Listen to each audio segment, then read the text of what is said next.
पंजाब का बजट मंजूर कराने के लिए आसिफ अली जरदारी सरगर्म हो गए हैं। चौधरी शुजात से मिले, उनकी रिहाइशगाह पहुंच गए हैं। बजट एमपीए से वोट दिलवाने के लिए दरख्वास्त कर दी है। मतलूबा तादाद पूरी करने के लिए पीटीआई से वोट लेने पर भी गौर किया गया। को चेयरमैन पीपल्स पार्टी कहते हैं कि हुकूमत काफ लीग और काफ लीग इत्तेहादी हुकूमत के साथ खड़ी है।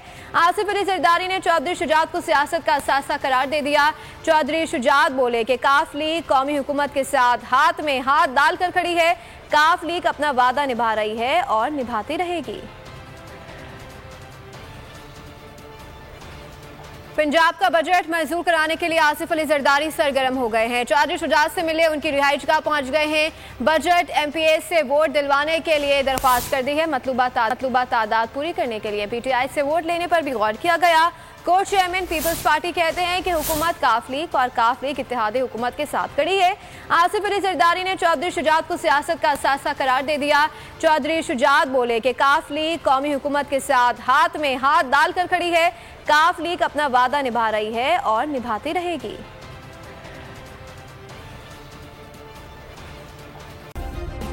सब्सक्राइब करें और बेल दबाएं ताकि कोई खबर रह न जाए।